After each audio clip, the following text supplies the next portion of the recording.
Hey, Dave. Hey, Hi, it's Alice. How you doing? aloha, Alice. How are you? I'm doing great. Good to have you here, man. Yeah, it's great. You know, I have a place over in Kihei, Yeah. so I'm kind of a local guy. How often are you out here? I'm there Christmas and usually in the summer. Before I go on tour or after the tour's over. And before you were a part of our air staff doing nights, did you used to cruise and check out 105.9 when you were here? We can pick it up over there too. Yeah, I know. Yeah. I have a lot of listeners in Kihei. Well, next time you're out, you got to come by and be on the show, dude. Yeah, we will do that. You know, I don't think we have any shows coming up there, but the next time I'm there, and I will be there actually coming up in October because my manager's getting married. So I'm going to be in Maui. It's not the same week of Cream in New York, is it? No, I don't think so. Oh, good, because I won't be here. What week is that? The 24th, 25th, No, it's on the 17th or 18th, something like that. Dude, yeah. That would be happening. Okay. I would dig that. Yeah, I met you a long time ago. I used to work at WBCN. Oh, okay. With Mark, you came in and you did yeah, sure, yeah. a unique sing-along in the wow, afternoon. Wow, that was a while back, Remember that? Yeah. So how'd you end up calling this CD, the new CD that you have out, Dirty Diamonds? What was your inspiration? I think it had a lot to do with the production. On the production of it was, let's do 13 songs that are not produced. Mm-hmm. Let's do 13 songs that are really good songs. Write it, record it, and do everything in one day. So what I call them is sort of like diamonds in the rough. I think that you're seeing a real trend right now towards bands being real bands. Have you listened to the Stones' new album? Very unproduced album. Yeah, no, I'd say that about yours too, man. Exactly. I'll bet you the Stones went in and did live, just went in and played live. Right. And then picked a cut, and then Jagger would do a vocal on it. And that's pretty much exactly how we did this album. Well, we would write a song, I'd go in and do a vocal, and then instead of overdubbing it, I would just say, that's it. I don't want to overdub anything on this. I said, we don't need to. I've enjoyed how you've played a lot of different material from it on your show, and it has shown the flavor throughout this record is clearly quite varied. Yeah, and still staying within the sort of the width and breadth of Alice Cooper, whereas I can almost take every song on this album and go to a certain album, and say, okay, this song sounds like it needs to be on Love It to Death. This song sounds like $1 Billion Babies. This song should be on Killer, and just it just kind of move it around. But I don't mind going back to my own background. Right. It wouldn't be good if I kind of went the other way and started doing it like other bands. But this album, when we do this stuff on stage, it sounds exactly like the album. Yeah, it has that believable quality to the record. Absolutely. Like Woman of Mass Distraction, and, sounds exactly like that on stage. So, that was the whole idea. When you get a band as good as this band that I have, you don't have to sit around and overdub and overdub and overdub. You got a solid product for sure, bro, and your show is a great vehicle to promote it, and you've used it. You follow me every night here, so it's been fun listening to how you've displayed the stuff. How do you do? I'm really curious how you produce your show. Like, do you record it the day that we hear it? No, a lot of times I'm on the road. Like I'm in Fort Lauderdale today. And I will be doing, after the show tonight, I'll probably do a show. Okay. I'll probably do a show that's about 5 days in advance. But what I do is I write it, and I look at, I get the show from writers in New York, and I look at it, and I change this, I change that. I go, okay, I don't want to say that. No, I like that.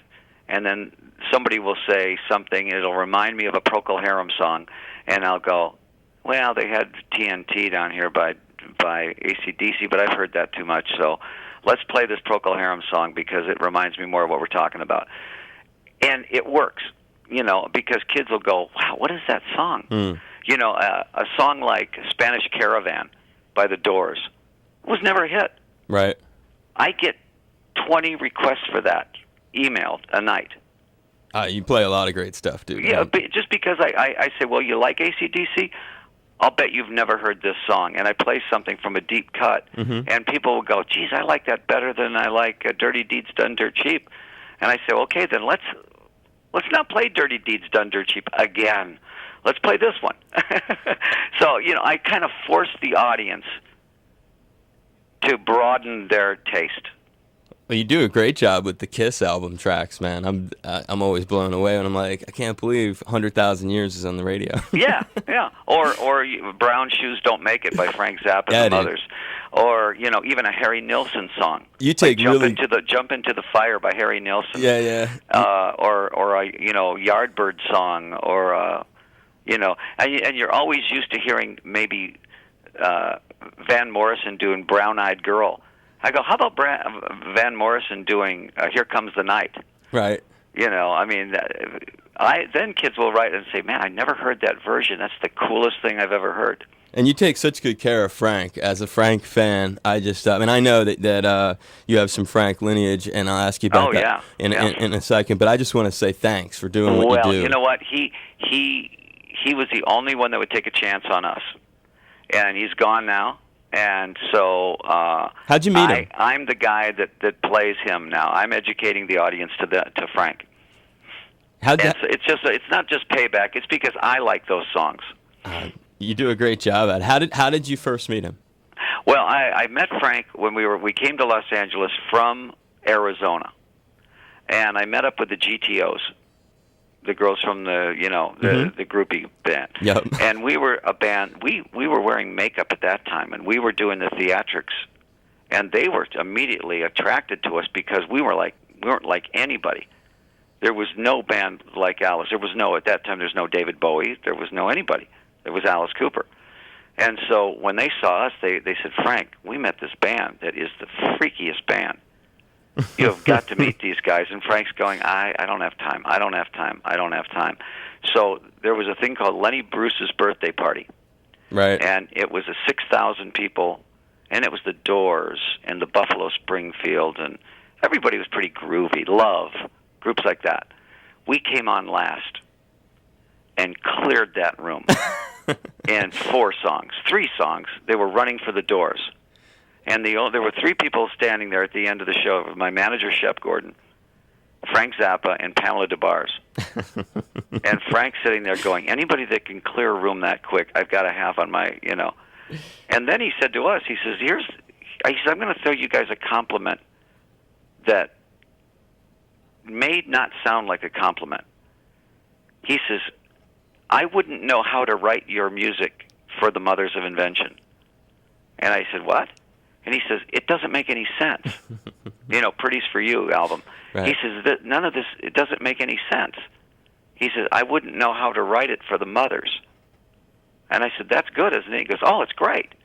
He says, if you were from San Francisco or New Orleans or New York or L.A., he said, I would understand it. He said, the fact that you're from Phoenix and you drink beer, you don't even do drugs, he says, it makes it even weirder. So in other words, I was one of Frank's collection. He collected us. Nice. Never thinking that we had any commercial potential at all.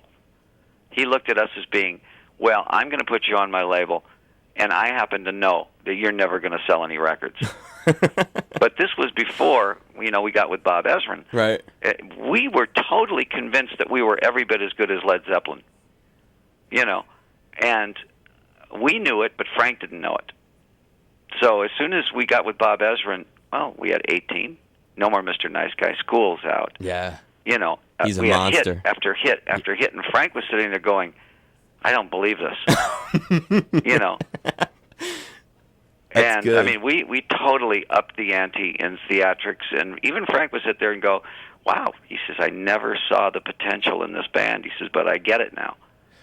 That's huge. Well, you pay him great tribute on your show very frequently, and I'm glad you could share that story with us because I've read about it, in your history. Well, it's true. And the funny thing was, when I first met Frank, if you put a mustache on me and stood me next to Frank, we were identical. We looked like twins, and we had the same sense of humor. And we had the only thing that was different was that he was a musical genius. And I was working on my genius.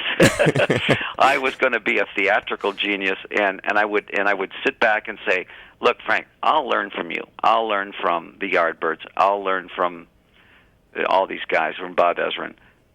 But someday, I didn't know how to say it, but I would read in my back of my mind, I was going to say, Frank, someday you'll probably be opening for me. Wow. You know, and that was in the back of my mind. Not any disrespect. Yeah. But see, I knew that Frank never wanted to have a hit. Yeah. Frank always wanted to be a novelty act. Right. If he wanted to write hits, he could have. But he never wanted to. And I said, well, that's the difference right there. We're going to be as freaky as you are, only we're going to be more commercial at it. And we're going to sell a lot of records. And I think if he would have known that, he would have stayed. He would have kept us, you know. You knew you were headed for Hollywood Squares, basically. Well, you know what? I said, why shouldn't Alice be on Hollywood Squares? First of all, that's what Frank would have done. Exactly. You know, nobody got that. Everybody sat around going, "Oh man, you shouldn't be doing Hollywood Squares," because I said, if Frank did this, people would be saying, "Oh, how brilliant." I said, Alice Cooper does it, and they're going, "Oh, you're ruining your career." And I'm going, "You never become a genius if you sit back and second guess yourself." Now, you've had a lot of color in your career, and I think all those things that you've done along the way have added to where you're at right now. Well, I always said, put Alice where he doesn't belong. Yep. The most effective Alice is going to be is if you put Alice on Hollywood Squares. Put Alice on the Johnny Carson show. Muppets. Put Alice on the Muppets. That's exactly where he belongs. If you keep Alice underground, well, so what? You know, Marilyn Manson should be doing the Muppet Show. Marilyn Manson should be doing the Tonight Show. But these guys, you know, they try to stay so underground that they're not effective. You're the man, Alice. And we have winners that are going to meet you and see your show on Halloween in Anaheim. Oh, man, in Anaheim. What a great show. Now tell them right up front that I expect them to be in costume because it's Halloween night. I also expect them to be, if you're in the first 10 or 15 rows, you know, don't wear anything nice. Because it's going to get covered with blood. It's going to get covered. You know, or if you want to get covered, wear white because it's going to look really good. Well, hopefully they'll have a good time, and when you meet them, just give them plenty of aloha for us. Oh, absolutely, yeah. I appreciate it. It's going to be a fun show. Yeah, it will be. Thanks for accommodating them, and please do remember, Alice, when you're cruising out here, when you're in Kihei and you're driving around. I will stop by and we'll do some radio. Be like that guy Dave Lawrence who does the afternoon show, 105.9 The Big Kahuna. I want to go over there and hang with him. All right, great. Alice, have a great night. Thanks, Dave. Aloha, brother. Okay, buddy. Bye, buddy. Aloha, it's Alice Cooper, and this is a great place to be with my buddy Dave Lawrence.